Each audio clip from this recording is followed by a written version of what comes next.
Bonjour à tous, aujourd'hui je vais vous faire un point sur FTX. FTX c'est à la fois la plus grosse faillite mais aussi le plus gros scandale depuis la création des cryptos. Il y a des milliards de dollars qui ont été perdus par les personnes qui avaient ouvert un compte chez FTX, à la fois des particuliers mais aussi des institutionnels. Donc vous allez voir qu'on va parler à la fois de la plateforme qui s'appelle FTX, mais aussi d'une autre société aussi créée par Sam Bankman-Fried que vous voyez ici, une autre société qui s'appelle Alameda Research. Avant de continuer, un petit rappel comme d'habitude, abonnez-vous, mettez un pouce vers le haut, faites des commentaires, ça m'aide vraiment beaucoup pour le référencement. Allez, on y va, c'est parti. Alors, qui est Sam Bankman-Fried? On va l'appeler SBF, c'est son surnom pour la suite de la vidéo. Donc SBF, c'est un très jeune entrepreneur, il a 30 ans aujourd'hui. C'était un étudiant brillant, il est passé par le MIT et ensuite il a commencé à travailler dans une société de trading. Il y est resté seulement pendant 3 ans et à partir de fin 2017, il a décidé de créer sa propre société de trading qui s'appelle Alameda Research. Donc, pour vous expliquer, la principale activité d'Alameda Research, c'était de faire notamment de l'arbitrage sur le marché des cryptos actifs. Donc, par exemple, il est assez connu pour avoir gagné beaucoup d'argent en faisant de l'arbitrage sur du Bitcoin entre le Japon et les États-Unis. Globalement, il achetait du Bitcoin sur le marché où il était un peu moins cher, le revendait sur le marché où il était plus cher et empochait la différence. Donc ça, c'est un système qui lui a permis de gagner beaucoup d'argent et de développer cette première société qui lui appartient, Alameda Research. Et ensuite, assez rapidement après, début 2019, il a décidé de créer une plateforme qui s'appelle FTX. Donc on appelle ça une plateforme d'échange centralisée. Donc FTX proposait différents types de services à ses clients. Bien entendu, c'est une plateforme qui permettait d'acheter et de vendre des crypto-monnaies et différents tokens. Mais, et c'était surtout pour ça qu'elle était connue, elle proposait également d'avoir accès à un certain nombre de produits dérivés, hein, donc des produits qui vous permettent de faire des paris à la hausse ou à la baisse, par exemple, sur les cryptos, et en plus avec du très fort effet de levier. Donc ça, c'est un business qui les a beaucoup aidés à se développer. Et enfin, il proposait également des services qui permettaient aux personnes qui ouvraient des comptes de venir faire fructifier leurs cryptos à partir du moment où ils acceptent de les déposer sur la plateforme. Et ils offraient des rendements extrêmement attractifs qui pouvaient aller jusqu'à 15% par an. À ce propos, je vais vous donner un exemple de la façon dont Alameda Research présentait justement ce type d'investissement et ce type de rendement. Donc c'était fin 2018, début 2019, dans une présentation à des investisseurs. Ils expliquaient que, ils pouvaient leur obtenir un rendement de 15% par an, donc avec un taux fixe, et qu'en plus, ces investissements à très haut rendement n'avaient aucun risque. Donc c'est ce qui est dit ici, high return with no risk. Nous vous garantissons complètement le remboursement du capital et des intérêts. Et même si nous perdons un peu d'argent, 2%, nous pourrons quand même vous rembourser. Vous pourrez demander le remboursement et récupérer tout votre argent. Donc on voit bien que déjà à l'époque, hein, c'était on va dire une façon un peu bizarre de présenter ce type d'investissement. Il s'engageait manifestement sur des garanties qui semblent un peu irréalistes. Le développement de la plateforme FTX a été vraiment fulgurant. Très rapidement, ils sont devenus le numéro 2 mondial des plateformes d'échange de crypto. Numéro 2 juste derrière le numéro 1 mondial qui s'appelle Binance et qui est dirigé et a été créé par celui qu'on appelle CZ, que vous voyez ici. Et alors justement pour la petite histoire, Binance avait investi au moment du lancement de FTX. Ils avaient investi et détenaient des actions FTX, mais suite à un différend qu'il y a eu entre les deux hommes, en 2021, ils ont revendu l'intégralité de leur participation dans FTX. Jusqu'à il y a quelques semaines, tout se passait très bien pour à la fois Alameda et FTX. Les deux se développaient très bien et gagnaient beaucoup d'argent. Il faut quand même noter que pour Alameda, eh bien, ils avaient commencé leur activité en se focalisant sur des opérations d'arbitrage, mais c'est vrai que peu à peu, ils avaient investi progressivement sur des eh bien, produits dérivés beaucoup plus risqués, avec notamment beaucoup d'effets de levier. Mais encore une fois, jusqu'à très peu de temps, tout se passait bien. Alors au final, quel a été l'élément déclencheur qui a fait que tout le château de cartes s'est écroulé? Eh bien, c'est cet article du site CoinDesk qui a été publié le 2 novembre qui a tout déclenché. Donc en fait, dans cet article, on apprenait des éléments sur la société Alameda et plus précisément sur son bilan, des éléments financiers. Alors je vais vous les montrer ici. Donc par exemple, ce qu'on apprenait d'abord, c'est que effectivement Alameda était vraiment une énorme société, donc 15 milliards de dollars à l'actif au total. Mais ce qui était plus intéressant, c'est quand on regardait la décomposition de cet actif et on voyait qu'en fait, une très grande partie de l'actif était tout simplement composée de FTT. Alors le FTT, c'est quoi? C'est le token qui est émis par la société FTX. Donc un token, c'est quoi? C'est simplement une crypto-monnaie. Mais là, dans ce cas-là, cette crypto-monnaie est émise donc par la société FTX et gérée par la société FTX. Donc sur les 15 milliards, eh bien, on avait environ 6 milliards à peu près qui correspondaient à ce token FTT. Donc ça c'est un peu gênant parce que on voit bien qu'il y a eh bien, un conflit d'intérêts en quelque sorte puisque eh bien, le dirigeant, donc SBF, est à la fois dirigeant, enfin principal actionnaire, à la fois de FTX et de Alameda. Donc ça, très clairement, ça crée un conflit d'intérêts. Très vraisemblablement, disons que Alameda, par ses opérations, faisait augmenter la valeur du cours de ce token FTT. Alors après, si on continue et qu'on regarde les dettes qu'il y avait au bilan de la société Alameda, eh bien, on se rend compte qu'il y en avait à peu près pour 8 milliards, et notamment une très grande partie sous forme de prêts. Donc on n'a pas exactement la décomposition, mais au final, quand on fait une analyse un peu rapide, on se rend compte que si on essaie d'estimer les capitaux propres de cette société par différence entre les actifs et les éléments de dette, eh bien on se rend compte que les capitaux propres, quelque part, sont couverts en face par eh bien, les tokens FTT. Et ces tokens FTT n'ont pas, on va dire, une très grande valeur, puisque d'abord, ils sont illiquides. Il est très difficile de vendre de grandes quantités de FTT, notamment parce que bah, c'est principalement Alameda hein, qui crée la liquidité sur ce token. Et par ailleurs, une partie significative des FTT au bilan étaient en fait des FTT collatéralisés, c'est-à-dire qu'ils avaient été donnés en garantie lors d'opérations financières. Donc c'était des actifs, on va dire, qui étaient doublement illiquides. Donc c'est vrai qu'au final, cet article eh bien, a commencé à faire peur à un certain nombre d'investisseurs.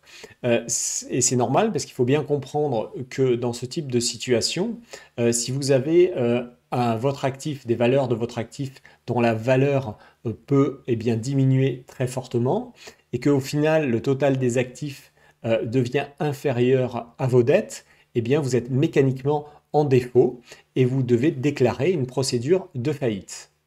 Donc, ce que nous apprend cet article, en plus des éléments financiers, c'est qu'il y avait vraiment une proximité trop grande entre la société de trading Alameda et la plateforme FTX. Donc, pour votre information, la société Alameda Research était dirigée par cette personne qui s'appelle Caroline Ellison. C'était également une personne extrêmement jeune, hein, de 28 ans, avec très peu d'expérience professionnelle. Et donc, elle était en fait le bras droit, en quelque sorte, hein, de SBF, hein, du dirigeant de la plateforme FTX. Il travaillait a priori dans les mêmes bureaux et elle avait très vraisemblablement accès à une grande partie des informations hein, qui concernent la plateforme FTX. Et donc, pour vous expliquer ce qui s'est passé au début de l'année 2022, Alameda a commencé à avoir un certain nombre de problèmes de liquidité. Donc, en fait, il y a eu une baisse d'un certain nombre de cryptos durant le printemps 2022. ce qui a eh bien, généré des appels de marge assez importants pour Alameda. Et en fait, eh bien, il n'arrivait pas à trouver suffisamment d'actifs liquides pour arriver à faire face à ces appels de marge. Et donc, ce qui s'est passé, c'est que eh bien, la CEO de Alameda s'est mis d'accord avec SBF, et donc le patron de FTX, pour eh bien, obtenir de l'argent de la plateforme FTX. Donc, ce qu'ils ont fait, c'est que Alameda a apporté en garantie un certain nombre de tokens, souvent extrêmement illiquides, notamment des tokens FTT. Et en contrepartie, elle a reçu de l'argent, donc via un prêt de la société FTX. Et avec cet argent, elle est arrivée pendant un certain nombre de mois eh bien, à faire face à des appels de marge qu'elle avait, auxquels elle devait faire face. Mais le point fondamental ici, c'est que cet argent qui a été prêté à Alameda, eh bien, en fait, il venait tout simplement des dépôts et des différentes cryptos qui avaient été déposés par les clients de la plateforme FTX. Et donc, dans les conditions générales de la plateforme FTX, il était a priori indiqué que la plateforme ne pouvait pas faire ce genre de prêt à des tiers. Au contraire, la plateforme FTX était censée protéger les actifs de ses clients en ayant toujours suffisamment d'actifs liquides pour pouvoir éventuellement rembourser les cryptos ou les fonds eh bien, à ses clients. Et ça n'a pas été fait. En faisant cette opération, SBF savait très bien qu'il risquait volontairement de faire perdre une grosse partie des actifs de ses clients. Et c'est vraiment ça qui est extrêmement grave. Ensuite, les événements se sont enchaînés. Donc, c'est d'abord le patron de Binance, CZ, qui a annoncé qu'il allait vendre tous les FTT qu'il détient. Donc, en fait, il avait pas mal de FTT puisque il y a un peu plus d'un an, il avait vendu sa participation dans la plateforme FTX et avait reçu suite à cette vente eh bien, beaucoup de FTT. Et donc là, eh bien, il a expliqué qu'il allait tout vendre, mais surtout, dans son tweet, il faisait référence à de la gestion de risque et aussi il faisait référence au crack Luna, qui est le dernier crack important qui a eu lieu dans l'écosystème crypto. Donc ça, inutile de vous dire que ça a créé vraiment une panique eh bien, sur le marché, c'est-à-dire que les investisseurs ont commencé à vendre massivement le token FTT et également à chercher à récupérer leurs fonds qu'ils avaient placés sur la plateforme FTX. Et ensuite, la plateforme FTX s'est très rapidement trouvée en difficulté compte tenu du volume de demandes de retrait. En fait, ils n'avaient pas suffisamment d'actifs liquides pour pouvoir faire face aux demandes et rembourser les clients. Et donc, ils ont très vite bloqué les retraits.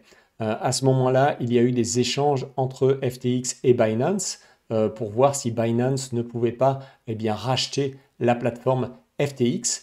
Mais après avoir fait quelques jours de due diligence, ils se sont rendus compte qu'effectivement, il y avait de graves problèmes, notamment dans la gestion des fonds eh bien, des clients de FTX. Et donc, ils ont annoncé le 9 novembre eh bien, qu'ils n'allaient pas poursuivre ce processus de rachat. Et ensuite, eh bien, très rapidement après, 2 jours après, le 11 novembre, SBF a annoncé qu'il était en défaut et qu'il se mettait en faillite. Il a mis en faillite à la fois la société FTX, mais également Alameda Research. Quelle est la situation aujourd'hui?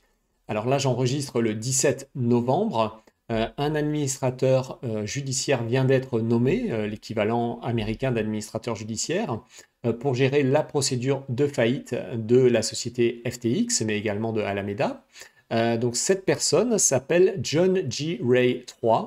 Donc pour votre information, cette personne-là, eh bien, s'était également occupée il y a quelques années du scandale Enron et de la procédure de faillite d'Enron.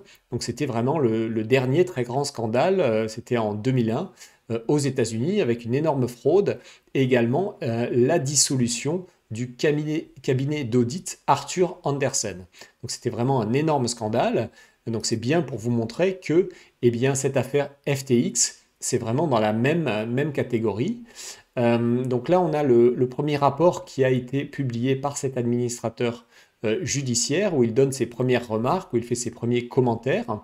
Eh bien, je vous ai fait quelques traductions de certains paragraphes et vous allez voir, c'est assez édifiant. Première citation, donc au cours de ma carrière, je n'ai jamais vu un échec aussi complet des systèmes de contrôle et une absence aussi totale d'informations financières fiables, qu'il s'agisse du manque d'intégrité des systèmes, de la surveillance réglementaire défectueuse à l'étranger ou de la concentration du pouvoir entre les mains d'un très petit groupe d'individus inexpérimentés, peu avertis et potentiellement compromis. Cette situation est sans précédent. Voilà. Deuxième citation du rapport. Le groupe FTX n'a pas maintenu un contrôle centralisé de sa trésorerie. Les défaillances des procédures de gestion de trésorerie comprenaient l'absence d'une liste précise des comptes bancaires et des signataires des comptes, ainsi qu'une attention insuffisante à la solvabilité des partenaires bancaires dans le monde. Et enfin, une troisième citation pour terminer. Monsieur Bankman-Fried, donc SBF, actuellement aux Bahamas, continue à faire des déclarations publiques erratiques et trompeuses. Monsieur Bankman-Fried, dont les liens et les avoirs financiers aux Bahamas restent obscurs pour moi, a récemment déclaré à un journaliste sur Twitter, donc je cite, donc ça commence par F, 3 petits points, donc c'est un mot en 4 lettres qui commence par FU et qui finit par CK. F, les régulateurs, ils empirent tout, et a suggéré que la prochaine étape pour lui était de gagner une bataille juridictionnelle contre le Delaware. Le Delaware, c'est l'État américain dont est issu l'administrateur judiciaire John G. Ray III. Voilà, donc pour information, hein, il parle des Bahamas parce que eh bien, le siège social de la société FTX se trouve aux Bahamas, là où est actuellement SBF. Pour ce qui est de la suite de la procédure, les dirigeants de Alameda et de FTX vont être convoqués à témoigner par des autorités américaines au courant du mois de décembre. Donc je pense que vraiment l'affaire n'est pas terminée compte tenu des montants qui sont en jeu. On ne connaît pas encore exactement les pertes, mais elles s'élèvent à plusieurs milliards de dollars. Pour ce qui est de la conséquence sur le marché des cryptos, eh bien très clairement, ça va avoir un effet extrêmement négatif sur le marché. On peut envisager qu'effectivement il y ait d'autres faillites de plateformes de crypto dans les mois à venir. Si vous avez des cryptos, le meilleur moyen de les sécuriser, c'est de les stocker sur un cold wallet, c'est-à-dire par exemple une clé Ledger ou Trésor pour laquelle vous avez directement la clé. Merci beaucoup pour votre attention. Si vous voulez en savoir plus, notamment sur la gestion d'un patrimoine en action, eh bien n'hésitez pas à vous inscrire à ma newsletter gratuite. Je vais mettre le lien en description juste en dessous de la vidéo. Et par ailleurs, si vous aimez ma chaîne, n'hésitez pas à vous abonner, à mettre un pouce vers le haut, à faire des commentaires. Ça m'aide vraiment beaucoup pour le référencement. À très bientôt. Ciao.